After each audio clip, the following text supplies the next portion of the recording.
Epístola de Judas, capítulo 1, versos 5 a 7. Diz assim a palavra do nosso Deus: Quero, pois, lembrar-vos, embora já estejais cientes de tudo, uma vez por todas, que o Senhor, tendo libertado um povo, tirando-o da terra do Egito, destruiu depois os que não creram. E os anjos, os que não guardaram o seu estado original, mas abandonaram o seu próprio domicílio, ele tem guardado sobre trevas em algemas eternas, para o juízo do grande dia. Como Sodoma e Gomorra e as cidades circunvizinhas, que, havendo se entregado à prostituição, como aqueles seguindo após outra carne, são postas para exemplo de fogo eterno, sofrendo punição. Meus irmãos, os pais, quando eles desejam ensinar os seus filhos a não fazerem uso de drogas ou bebidas alcoólicas, eles usam exemplos. Exemplos de pessoas que se afundaram no vício e, através desse vício, perderam todas as coisas. Quando os pais desejam ensinar os seus filhos ou a necessidade de estudar, eles usam exemplos. Exemplos de pessoas que foram bem-sucedidas e que hoje têm um bom salário e poder e uma boa posição no mercado. Então, o fato é, meus irmãos, que o exemplo, ele é uma ferramenta essencial para a nossa vida comum e principalmente para a nossa caminhada cristã.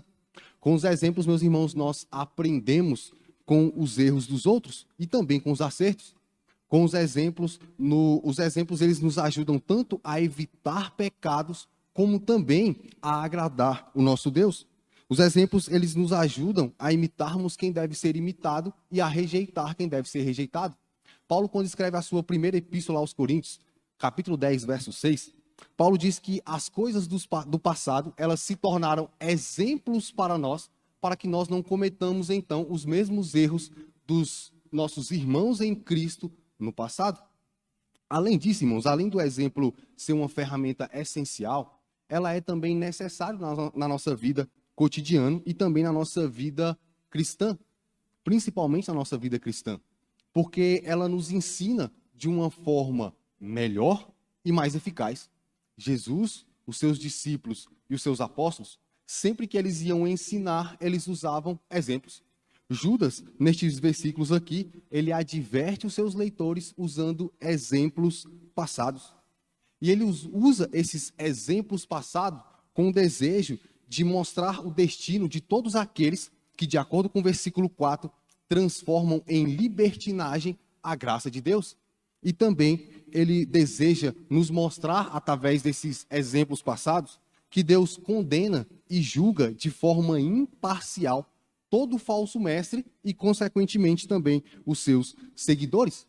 Nós veremos aqui, meus irmãos, através desses exemplos, que não adianta nascer na linhagem de Abraão, nem fazer parte do coro celestial e nem mesmo ser um morador de uma das mais belas e avançadas cidades. Judas deixa claro que se você é um falso mestre ou seguidor de um, você sofrerá o justo juízo de Deus. E Judas faz isso com 3 exemplos. Então, meus irmãos, neste texto aqui, nós trataremos sobre a importância de observarmos os exemplos passados. Observaremos, meus irmãos, que olhar pelo corredor da história é um excelente caminho para todos aqueles que desejam ou que estão trilhando o caminho estreito, aqueles que desejam crescer na graça e no conhecimento, e também em todos aqueles que desejam e almejam chegar na Nova Jerusalém. Então, meus irmãos, em primeiro lugar, nós veremos que o juízo de Deus, ele recai sobre todos aqueles que abandonam a verdade. Acompanhe comigo o verso de número 5. Judas diz: Quero, pois, lembrar-vos, embora já estejais cientes de tudo, uma vez por todas, que o Senhor, tendo libertado um povo, tirando da terra do Egito, destruiu depois os que não creram. O primeiro exemplo que Judas vai usar aqui são dos israelitas incrédulos que foram libertos do Egito. Após a libertação de todo esse povo, do povo de Israel, alguns não creram em Deus, e andaram após outros deuses e de acordo com as suas ideias carnais. Então, eles abandonaram a verdade de Deus, seguindo a mentira de homens. Se nós olharmos, meus irmãos, para o Antigo Testamento, nós vamos ver que Deus orientou o seu povo. Deus orientou o seu povo quanto à adoração ao único Deus, Êxodo capítulo 20, versos de 1 a 4. Porém, esses homens, esse povo que foi libertado do Egito, eles abandonaram essa verdade e adoraram um bezerro de ouro que foi feito por Arão em Êxodo capítulo 32, verso de número 4. Se nós olharmos para o Antigo Testamento, nós veremos, meus irmãos, que Deus ele tirou esse povo do Egito para conduzir a uma terra que manava leite e mel. E isso ele deixa claro desde Êxodo, capítulo 3, versos número 8. Porém, esses homens eles abandonaram essa verdade, dando ouvido à mentira de homens que diziam, de acordo com Êxodo, capítulo 16, versos número 3, que Deus havia os retirado do Egito para matá-los no deserto. Mas, veja, irmãos, Deus ainda mostrou a terra que manava leite e mel para uma boa quantidade de homens e deu a garantia de que eles possuiriam aquela terra, de acordo com Números, capítulo 13, verso 21 em diante. Porém, alguns não acreditaram em Deus, abandonando assim essa verdade e voltaram com seus corações derretidos, de acordo com o Números capítulo 13, verso 28, por causa do tamanho dos habitantes daquela terra. Então, irmãos, os israelitas, eles trocaram a verdade manifestada por Deus pelas ideias arrogantes e mentirosas dos homens. O que Israel estava fazendo aqui, meus irmãos, era abandonando a verdade de Deus. E o abandono dessa verdade é uma descida íngreme que possui no seu fim um poço chamado ira de Deus. João Calvino, ao comentar estes versículos, ele diz que ele resume todos os pecados desse povo que foi destruído no deserto como um único pecado. O pecado de se recusar a ser governado pela palavra de Deus. Perceba, meus irmãos, ainda aqui nesse versículo 5, que esses homens que pereceram no deserto, eles faziam parte da nação de Israel. A nação, nada mais, nada menos do que aquela que fazia parte ou que foi escolhida por Deus para a manifestação da sua glória e da sua vontade no Antigo Testamento. Com isso, meus irmãos, nós vemos que todos aqueles que são chamados por Deus têm a responsabilidade de responder com fé, santidade e temor. Mas perceba ainda, meus irmãos, que Judas, ele anuncia aqui no verso de número 5, de forma clara e aberta, o juízo de Deus. Ainda que esses homens, eles possuíssem o DNA de Abraão, eles não possuíam o Espírito Santo. Ainda que esses homens carregassem a circuncisão em seus corpos, eles não a carregavam nos seus corações. Ainda que esses homens tivessem o seu nome escrito no livro da descendência de Israel, eles não possuíam o seu livro escrito, o seu nome escrito no livro da vida. Então, meus irmãos, Deus é imparcial. Não é porque corre nas suas veias o sangue de um crente, assim como era o caso dos descendentes de Abraão, que você pode simplesmente abandonar a verdade e viver de acordo com o seu bel prazer. Deus exige, meus irmãos, que aqueles que são chamados por Ele vivam de acordo com a sua verdade. Então, em primeiro lugar, o juízo de Deus ele recai sobre todos aqueles que abandonam a verdade, independentemente de qual seja a sua antecedência ou de quem que ele seja descendente. Mas, em segundo lugar, meus irmãos, nós veremos que o juízo de Deus ele recai sobre todos aqueles que se desviam da verdade. Acompanhe comigo o verso número 6. Judas diz: e há anjos os que não guardaram o seu estado original, mas abandonaram o seu próprio domicílio. Ele tem guardado sob trevas em algemas eternas para o juízo do grande dia. O segundo exemplo aqui que Judas vai usar é dos anjos que não guardaram o seu estado original e abandonaram o seu próprio domicílio. Ou seja, são aqueles que se desviaram, que trilharam outros caminhos fora da verdade. Os anjos, meus irmãos, assim como toda a criação de Deus, eles foram criados como seres sem a existência de qualquer maldade em seu ser. Ou seja, eles tinham então, esses anjos caídos, eles tinham até então a capacidade de escolher entre o bem e o mal sem a influência de nada ou ninguém. Ou seja, aquele negócio que nós chamamos de livre-arbítrio. Mas esses anjos, mesmo conhecendo o bem, tendo acesso a esse bem e tendo a manifestação desse bem na sua desde a sua origem, eles preferiram então se desviar desse bem, trilhar outros caminhos e se voltar para o mal. Ou seja, eles se desviaram da verdade de Deus. Se tratando desses anjos aqui, irmãos, dos anjos caídos, Judas ele está se referindo justamente à queda de Satanás, juntamente com terça parte dos anjos, como nos é informado na Bíblia, e essa queda do seu estado original do qual eles foram criados. Se nós olharmos para Isaías, capítulo 14, verso 12, nós vemos que o profeta Isaías vai dizer: como caíste do céu, ó estrela da manhã, filho da alva, como foste lançado por terra. Ezequiel, capítulo 28, verso 14, o profeta diz que tu eras querubins da guarda ungido e te estabeleci. Essas duas profecias do Antigo Testamento, por mais que ela se refira primeiramente ou primariamente ao rei de Tiro,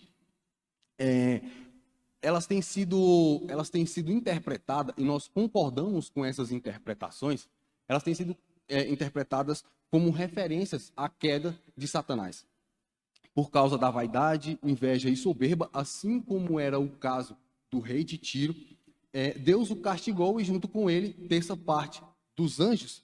E assim, com esse castigo, eles não puderam, então, de acordo com Judas, guardar o seu estado original.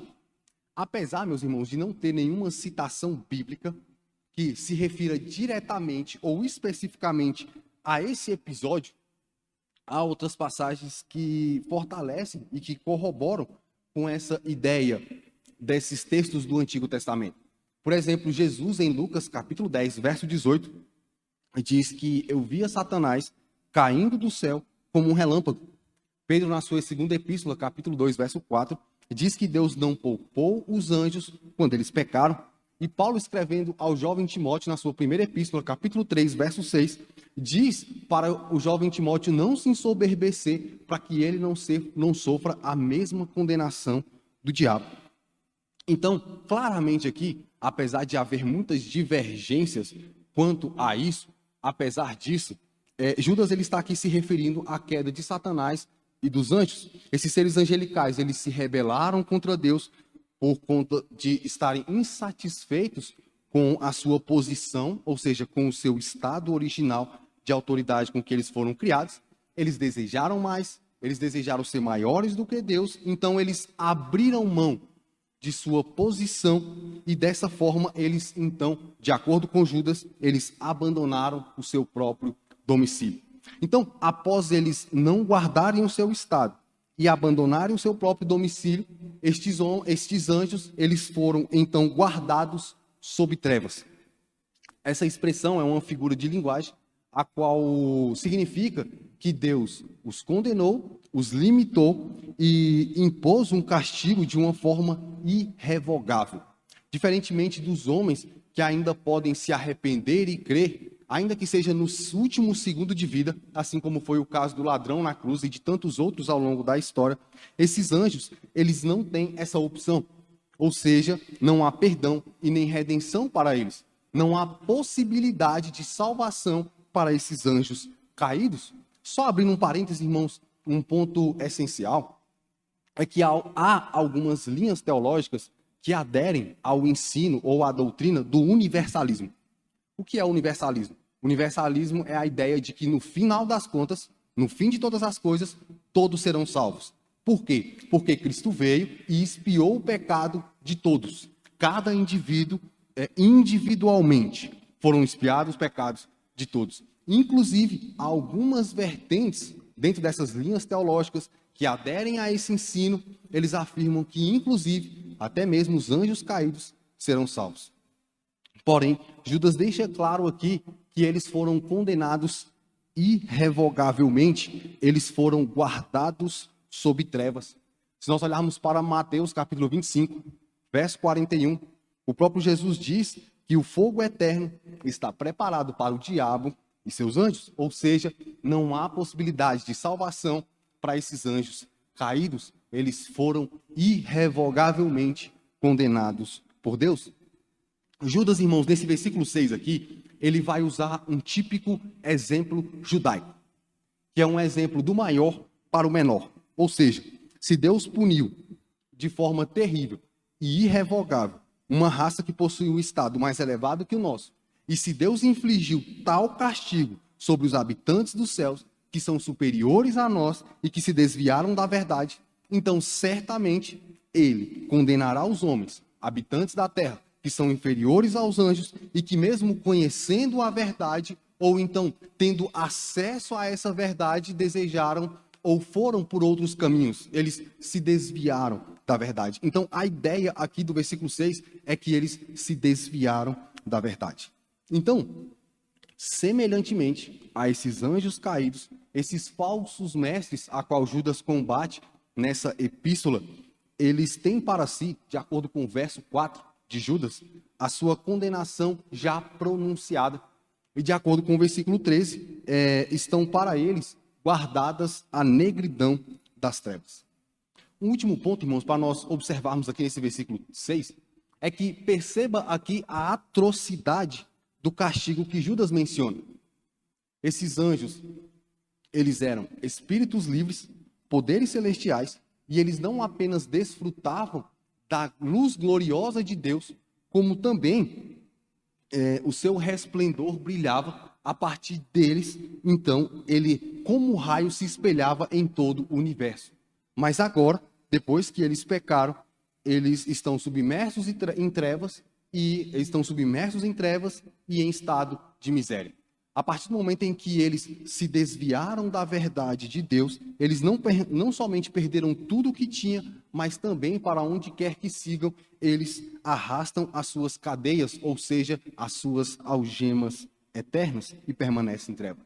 Veja, irmãos, que Deus é imparcial. Não é porque você foi criado de uma forma maior, mais poderosa e melhor em comparação com o ser humano que você pode simplesmente se desviar da verdade de Deus.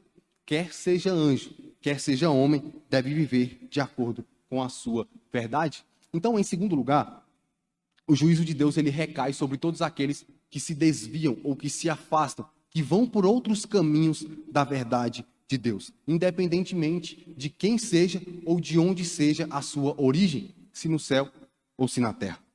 Mas em terceiro e último lugar, meus irmãos, nós veremos que o juízo de Deus ele recai sobre todos aqueles que distorcem a verdade de Deus. Acompanhe comigo o verso número 7. Como Sodoma e Gomorra e as cidades circunvizinhas, que, havendo se entregado à prostituição como aqueles, seguindo após outra carne, são postas para exemplos do fogo eterno, sofrendo punição. O terceiro exemplo de Judas aqui é que, segundo alguns estudiosos, são as cidades imorais. De acordo com alguns estudiosos, além de Sodoma e Gomorra, essas cidades aqui são Admá, Zeboim e Bela, que aparecem em Gênesis capítulo 14, verso 8. Então, essas aqui são aquelas cidades que distorceram a verdade de Deus. Se nós olharmos para o livro de Gênesis, irmãos, nós veremos que esses moradores dessas cidades, eles iam contra todo e qualquer valor moral absoluto. Eles são descritos em Gênesis capítulo 13, verso 13, como maus e grandes pecadores contra o Senhor. Os pecados dessas cidades, eles haviam, de acordo com Gênesis capítulo 18, verso 20, se multiplicado.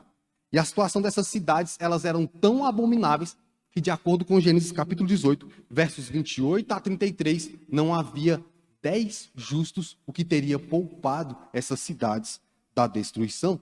As duas principais acusações contra essas cidades são a de prostituição e de seguir após uma outra carne. Prostituição, os irmãos bem sabem que é toda e qualquer imoralidade sexual. Essa expressão, seguir após outra carne, é uma referência ao homossexualismo. Ou seja, os moradores dessa cidade, eles se relacionavam com pessoas do mesmo sexo. Eles seguiam após uma outra carne. Essa outra carne aqui seria uma referência ao corpo oposto ao natural. Esses homens, ao invés de seguirem o curso natural e se relacionarem com mulher, eles estavam então seguindo após uma outra carne. Ou seja, se relacionando com pessoas do mesmo sexo. Então, dessa forma, eles distorceram ou eles distorciam a verdade de Deus, mudando o curso natural dos relacionamentos. Para eles, os relacionamentos não tinham como base o casamento e nem mesmo a obrigatoriedade de ser do sexo oposto. A regra para eles era se satisfazer os seus desejos, independentemente de qual fosse a situação. O importante era a autossatisfação. Então, mediante a isso, após essa distorção da verdade de Deus, essas cidades elas foram condenadas e, de acordo com Judas, sob pena de fogo eterno, por distorcer a verdade de Deus. E essa expressão aqui é uma alusão ao inferno, e essas cidades elas ficaram postas como um exemplo do justo juízo de Deus sobre toda e qualquer distorção que o homem faça em relação à verdade de Deus. Veja, meus irmãos, que Deus é imparcial. Não é porque você recebeu belas campinas para morar e viver que você pode então distorcer a verdade de Deus. Deus exige que os homens vivam de acordo com a sua verdade, independentemente de qual seja a sua nacionalidade. Então, em terceiro lugar, nós vemos aqui que o juízo de Deus ele recai sobre todos aqueles que distorcem a verdade de Deus, independentemente de onde eles vivam, quer seja hebreu, verso número 5, quer não seja hebreu, verso número 7, quer more no céu, verso número 6, quer more na terra, verso 5 e verso 7. Então, meus irmãos, fazendo aqui um breve resumo do que nós vimos aqui, nós vimos que Judas aqui ele vai usar alguns exemplos passados. E isso para mostrar aos seus leitores que todos aqueles que abandonam, que se desviam e que distorcem a verdade divina, sofrem o seu justo juízo. E mediante a isso, meus irmãos, eu gostaria de tirar daqui algumas rápidas aplicações com o desejo de que Deus opere em nossos corações temor e tremor, para que, se nós não vivamos de acordo com essa verdade, para que nós passemos a viver, e se nós já vivemos, para que nós possamos viver de uma forma ainda mais fiel e mais dedicada ao nosso Deus. A primeira aplicação, meus irmãos, desse texto é observe os exemplos à tua volta. Observe cuidadosamente, meus irmãos, aqueles exemplos que você tem à sua volta, pois através desses exemplos você aprenderá tanto dessa vida presente quanto também da vida vindoura. Aprenda com os exemplos e principalmente com os exemplos das Escrituras. Esses exemplos aqui ofertados por Judas e os demais que nós temos na Bíblia nos ajudam a fugir dos falsos mestres da atualidade e viver de uma forma que agrada ao nosso Deus. Há quem diga, meus irmãos, que o sábio, ele aprende com os erros dos outros. Então sejamos sábios e fujamos dos falsos mestres que abandonam, que se desviam e que distorcem a verdade de Deus. Uma segunda aplicação desse texto, irmãos, é que nós vemos aqui de forma clara nesse texto que Deus, ele não anula a nossa responsabilidade de crer e viver na sua verdade instituída. Não é suficiente, meu irmão, você ser um frequentador de igreja e nem mesmo ter uma descendência, uma antecedência ou qualquer coisa que seja cristã. Assim como não foi suficiente para os israelitas o DNA de Abraão, para os anjos a sua posição superior e para os moradores de Sodoma e Gomorra a sua grande cidade. Então você precisa crer e viver a palavra de Deus.